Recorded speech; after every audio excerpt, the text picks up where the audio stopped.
There are 8 things that beginner drummers do that hold them back from reaching fast progress on the drum set. This can often lead beginner drummers to quit much before reaching their full potential on the kit. But today I am going to show you what's holding you back in your drumming journey so that you can make much faster progress. Let's jump into it. The first thing is leaning forward when trying to drum fast. Now this is a problem for 2 reasons.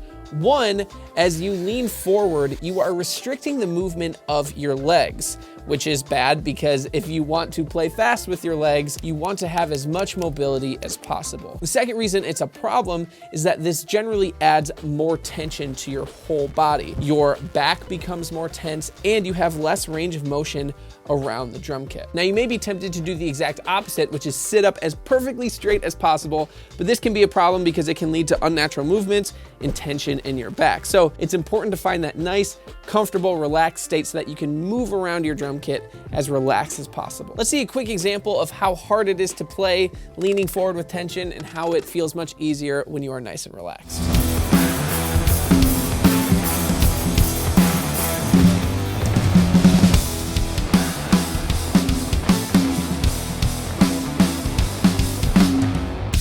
Speaking of playing fast, the drummer who inspired me the most when I was a beginner was Travis Barker, so I thought I would do something interesting. If I can learn this sick Travis Barker beat in just 10 minutes, I'm gonna give one lucky subscriber a free year to my online drum school, DBO Academy. This is what the beat sounds like.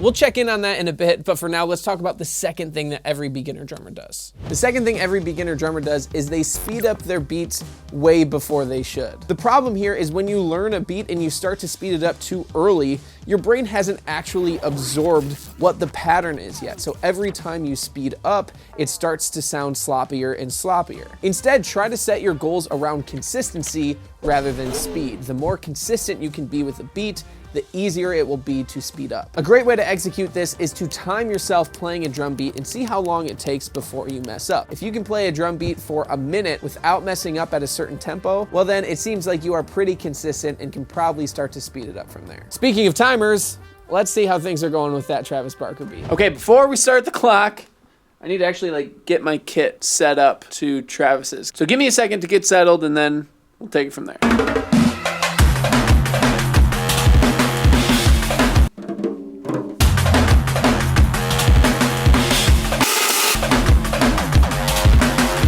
Pretty weird, but I dig it. Time to start the timer. First thing I'm gonna do is just watch it for at least 2 minutes straight and just study it before I even play anything. I can't waste time talking, I gotta watch this. All right, now I gotta watch it in slow motion. Speed it down at least 50%. The third thing every beginner drummer does is play with their heel down on the kick pedal. Now this is a big problem because it limits your mobility and it limits how much power you can play with your bass drum. What I would highly encourage you to do is to play with your heel up so that the ball of your foot is resting on the kick pedal. This allows you to use the full range of motion of your leg, ankle, and foot all working together simultaneously. Now, if you already play heel down, I know this can be a tough transition, but trust me, switch to heel up. In the long run, it will be much easier. Let me prove it to you by showing you how fast I can play with my heel down as opposed to heel up.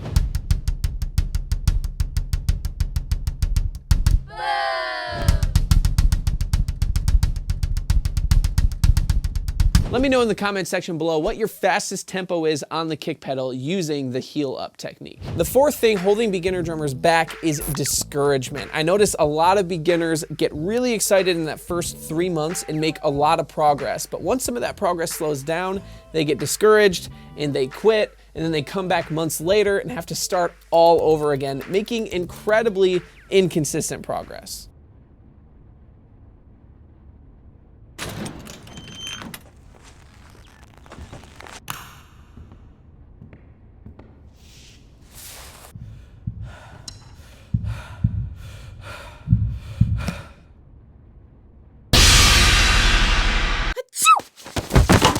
The way around this is to make drumming a part of your lifestyle. Rather than having these intense goals of playing for 2 hours every day because you're really excited, maybe just try to play 4 times a week for 20 minutes. That way it can become a maintainable part of your lifestyle, no matter your circumstances, so that you can continue to make that steady progress rather than go up and come all the way down and keep repeating that process. One motto that we have memorized at my online drum school, DBO Academy, is keep pushing forward, because this is a marathon, not a sprint. There are going to be times where you face hardship, but the more that you keep pushing forward, the more you will achieve your goals on the kit and the better you will feel. At DBO Academy, we make it incredibly easy to make that steady progress because we build out all of our lessons in a custom-made drumming path just for you. So instead of scattered practice and guessing on what you should work next, all you have to do is follow the lessons in your drumming path and it will guide you to the next level of your drumming. If you want instant access to your very own drumming path and all the incredible lessons on DBO Academy, as well as the live lessons with me,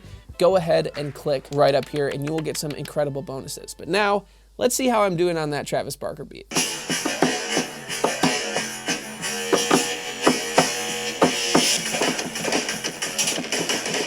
Here's where we're at, people. Haven't even played anything yet, only listened.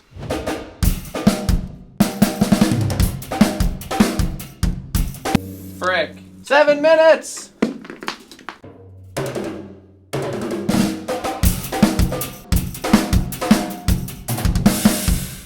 All right, we're almost there. We got 1 more minute. Now the 5th thing is that most beginner drummers think they need to learn a million different beats and fills rather than playing what they already know, but in a new way. So let's use this time to teach you a new drum beat and apply it in new ways. So what we are gonna do is play 1/8 notes on the hi-hat. Then we are gonna throw in the snare drum on beat 3. Now we have 3 notes on the kick drum that are gonna go on beat 1, the and of 2, and the and of 4.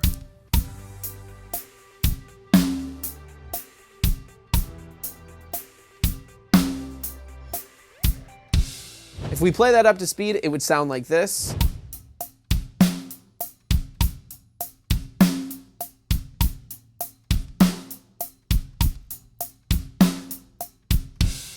Now, all you have to do to make this beat more interesting is move your dominant hand around the kit. So you can move it from the hi-hat to the floor tom, to the ride, to the crash. And if you want to have a little extra fun, maybe every 4 to 8 measures, you can throw in your favorite drum fill, and you've got a really, really awesome drum performance that you can play for anyone, and they will have a blast. And more importantly, you can throw it along to music, and it would sound like this.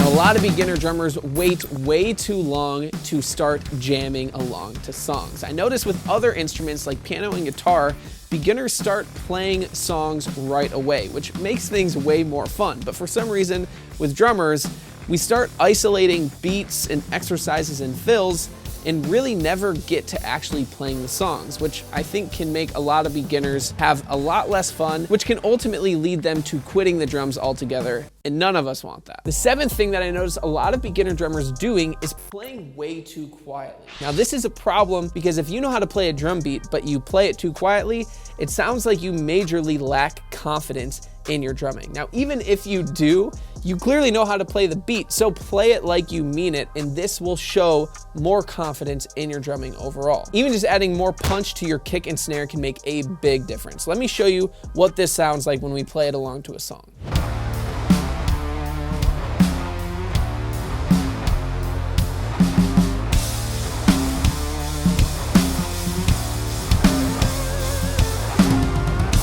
Too many drummers go on this journey alone.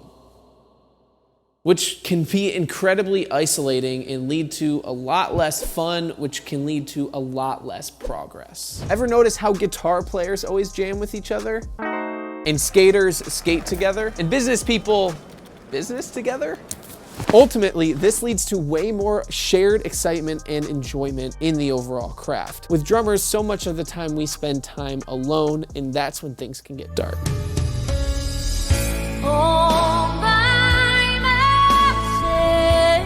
Every drummer deserves to have an encouraging and supportive community to make their experience the most positive that it can be. And more importantly, they deserve to have a guide to take their drumming to the next level. And that's why we've created DBO Academy, where we have the most supportive community on the internet. And I'm here to guide you each step of the way with all of the courses and the live lessons. Click right up here to get instant access to DBO Academy. But now let's see if I was able to pull off this Travis Barker beat in time. 45 seconds left. It's my first time playing with the click.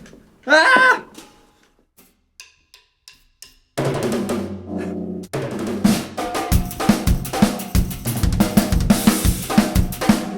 Too slow. Frick! All right. Spend 10 minutes. Let's see what happens.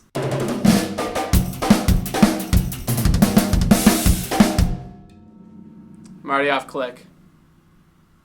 I failed. I failed the challenge. I'm still gonna play this part though. Give me a couple more minutes.